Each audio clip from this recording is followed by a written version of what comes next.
അപ്പോൾ നമ്മുടെ ഇന്നത്തെ വീഡിയോൻ്റെ ഹൈലൈറ്റ് എന്ന് പറയുന്നത് ഈ പൂച്ചക്കുഞ്ഞാണ് കേട്ടോ. ആരോ ഉപേക്ഷ നിലയിലാണ് വീടിനെ പറ്റിയിരുന്നത് ഞാൻ ദയനീയമായി കാണുന്നത് കേട്ടോ. എന്നെയും മോനെയും പരസ്പരം നോക്കി അത് മ്യാവ് മ്യാവ് എന്ന് കരയാണ് കേട്ടോ. പാവം. ഇതിൻ്റെ വിശേഷങ്ങളാണ് ഇന്നത്തെ വീഡിയോയിൽ ഞാൻ നിങ്ങളുമായിട്ട് ഷെയർ ചെയ്യുന്നത് കേട്ടോ.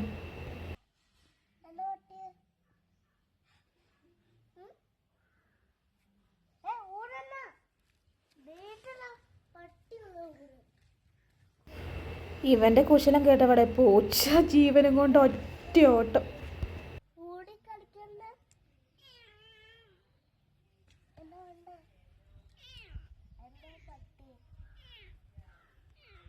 ഒന്ന് ആലോചിച്ച് നോക്കിയേ, ഇതിന് പകരം ഒരു മനുഷ്യ കുഞ്ഞാണെങ്കിൽ മനുഷ്യനായാലും മൃഗമായാലും അമ്മയെ കാണാണ്ടായാലും ആ ഒരു ഫീലിംഗ് പറഞ്ഞറിയിക്കാൻ പറ്റില്ല അല്ലേ.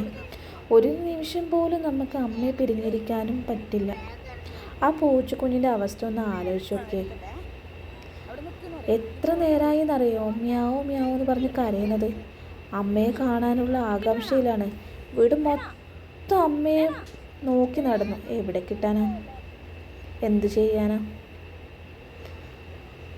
ഒരു ബിസ്ക്കറ്റ് വരെ വെച്ച് നീട്ടിക്കൊടുത്തു. അതിന് വേണ്ട. പാല് കുടിക്കുന്ന പ്രായമാണല്ലോ, പാലിന് വേണ്ടിയാണ് കരയുന്നത്. ബിസ്ക്കറ്റ് കഴിക്കുന്ന ഞാൻ വെള്ളം കൊടുത്ത്, വെള്ളം വേണ്ട, ഒന്നും വേണ്ട. കരച്ചിലോട് കരച്ചിൽ. എന്ത് ചെയ്യണമെന്ന് എനിക്കും അറിയില്ല. കുറേ ഞാനും നോക്കി ഇവിടെ എങ്ങാനും ഇതിൻ്റെ അമ്മച്ചി പൂച്ചയുണ്ടോയെന്ന്. എവിടെയും പൂച്ചയില്ല. ഇവനാണ് ആ പൂച്ചയ്ക്ക് ബിസ്ക്കറ്റ് കൊടുക്കുന്നു തോന്നുന്നു. പിന്നെ എനിക്ക് ടെൻഷൻ, അതോ പൂച്ച മാന്തിയിട്ടുണ്ടെങ്കിലോ. കണ്ട, അത് കൊടുത്തിട്ട് പോലും അതിന് വേണ്ട. പിന്നെയും കരച്ചിലോട് അതിനാണെങ്കിൽ ഞങ്ങളെ കണ്ടോടെ പേടിയാണെന്ന് തോന്നുന്നു.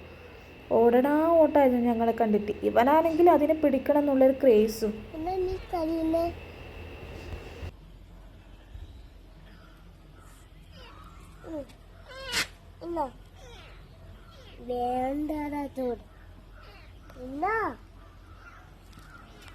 വീട്ടിൽ പോണോ?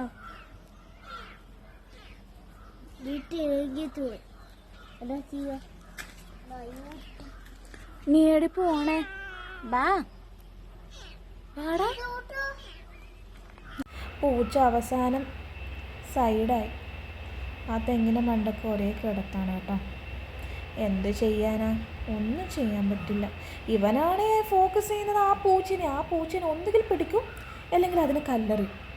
ഏതെങ്കിലും ഒന്ന് ഇവൻ നടപ്പാക്കും. എനിക്കാണെങ്കിൽ ടെൻഷനും. ഇവനാണ് പിടിച്ചത് മാറ്റുമല്ലോ. ഞാൻ എങ്ങനെയല്ലോ ഒരുവിധം ഇവനെ അങ്ങ് റൂമിലേക്ക് കൊണ്ടുപോയി. ഏതാ അംഗൻവാടി പാട്ട് പാടിയ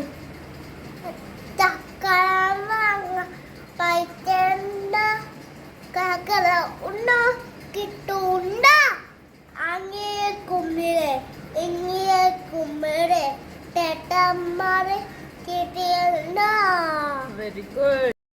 അപ്പോൾ പാട്ടും കച്ചേരിയൊക്കെ കഴിയുമ്പോഴേക്കും ആൾ സൈഡായി കേട്ടോ. 2 ദിവസമായി നല്ല പനിയായിരുന്നു. ഹോസ്പിറ്റലിൽ പോയി മെഡിസിനൊക്കെ കഴിക്കുന്നുണ്ട്. അംഗനവാടിയിലൊന്നും പോയിട്ടില്ല കേട്ടോ. ഇപ്പോൾ ഇടയ്ക്കിടെ പനിക്ക് വരുന്നുണ്ട്. ക്ലൈമറ്റിൻ്റെ പ്രശ്നമായിരിക്കും. പിന്നെ ഇവൻ്റെ ഹെയർ നല്ലോണം വളർന്നിട്ടുണ്ടാവും. ഒന്ന് കട്ട് ചെയ്യാൻ പോകണം.